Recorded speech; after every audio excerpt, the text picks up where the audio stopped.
Sir, मेरा नाम मृदुल कछावा है। मैं मूलतः राजस्थान के बीकानेर जिले में एक छोटा कस्बा है गंगा शहर, वहाँ का रहने वाला हूँ। वर्तमान में मेरी फैमिली, सारा परिवार, हम लोग जयपुर में रहते हैं। वर्ष 2015 बैच का मैं आईपीएस हूँ और वर्तमान में जिला पुलिस अधीक्षक भरतपुर के तौर पर पदस्थापित। मेरा बेसिक एजुकेशन जो शुरुआत में रहा वो गंगा शहर में ही एक स्कूल था, विद्या निकेतन। वहाँ मैंने 4वीं 5वीं क्लास तक अपनी शिक्षा प्राप्त की।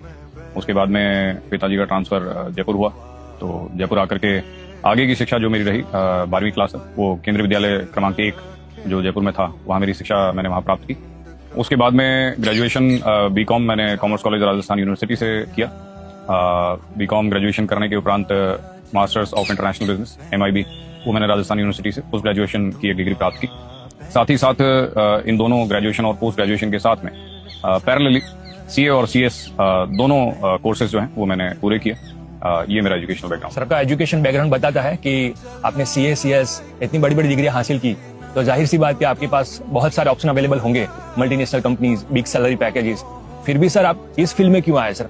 हाँ, बात आपकी सही है। कहीं ना कहीं CA CS अपने आप में प्रोफेशनल डिग्रीज हैं और CA CS करने के बाद में बहुत सारे प्रोफेशनल एवेन्यूज आपके लिए रहते हैं।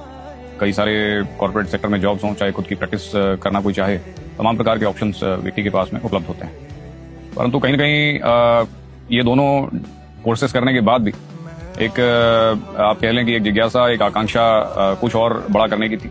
और उसी समय पे मेरे पिताजी ने मुझे बताया UPSC के बारे में और मुझे इंस्पायर किया। मेरे बड़े भाई, उन्होंने भी मुझे इस चीज़ के लिए इंस्पायर किया और UPSC के बारे में उन्होंने मुझे बताया।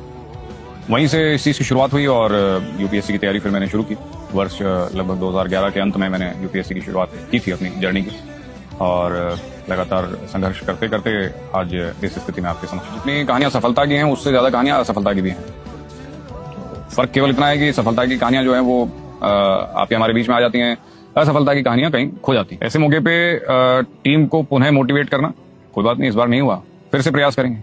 तो अगेन कंसिस्टेंसी वाली बात जो मैंने एस्पिरेंट्स के लिए कही, वही चीज यहाँ भी लागू होती है। आपका कोई टारगेट है, आपका कोई ऐसा काम है जो आप अचीव करना चाहते हैं, कोई ऑपरेशन आप करना चाहते हैं, कोई अपराधी है जिसको पकड़ना चाहते हैं, लगातार प्रयास करते हैं। हो सकता है सफलता एक बार नहीं मिलेगी, 2 बार नहीं मिलेगी, 3 बार नहीं मिलेगी, हो सकता है 4थी बार मिल जाए, परंतु 2 बार न मिलने पर उस चीज को छोड़ देना, वो ऐसा रवैया जो है वो कभी नहीं रखा है। टीम को पुनः मोटिवेट करना, नए सिरे से काम करना, नई सोच लेकर के आना, नए एंगल से सोचना और हमेशा टीम के जो इनपुट्स हैं, उनके जो सुझाव हैं, उनको भी इनकॉर्पोरेट करके और फिर आगे बढ़ना पुनः फिर से पहले के समय में या अभी में भी हम काम कर रहे हैं। बाकी सबका अपना तरीका होता है, तौर तरीके होते हैं। कुछ चीजें व्यक्ति को अपने मुताबिक ढालनी पड़ती हैं। कोई व्यक्ति ऐसा होता है कि किसी को कोई पर्टिकुलर सब्जेक्ट टॉपिक जो है वो 2 घंटे में समझ में आ जाएगा, किसी व्यक्ति को हो सकता है वो 4 घंटे में समझ में आए। तो ये चीजें आपको अपने मुताबिक आपकी खुद की शैली, स्ट्रेटेजी आपको खुद बनानी पड़ती है। ये हमेशा एक ऑर्गेनिक प्रोसेस है। किसी का एक सक्सेसफुल आदमी का फॉर्मूला दूसरे व्यक्ति पे अप्लाई हो जाए, ऐसा नहीं है। ऐसा यदि होता तो हर आदमी UPSC क्लियर कर लेता। तो मेरा जो बेसिक चीजें हैं जो मैं स्टूडेंट्स को कहना चाहूंगा, सबसे महत्वपूर्ण है कंसिस्टेंसी। आप जो भी काम करें, जो भी प्रयास आपका रहे, उसमें आप कंसिस्टेंट रहें। भले ही आप 18 घंटे नहीं निकाल सकते, आप 15 घंटे भी नहीं निकाल सकते, आप 10 घंटे अगर निकाल पा रहे हैं तो 10 घंटे निकालिए, लेकिन उसमें कंसिस्टेंट रहिए। तो पहला है कंसिस्टेंसी। दूसरा, अगर हम बात करें तो बहुत बड़ी एक जो है कैरेक्टर में आवश्यकता होती है UPSC करने के लिए, या फॉर दैट मैटर कोई भी कॉम्पिटिटिव एग्जाम हो, पेशेंस, धैर्य की बहुत आवश्यकता है। बहुत बार होता है आप पहला प्रयास करेंगे, हो सकता है उसमें असफलता मिले, आप दूसरा प्रयास करेंगे, हो सकता है असफलता मिले। तो पेशेंस बहुत ज्यादा आवश्यक है।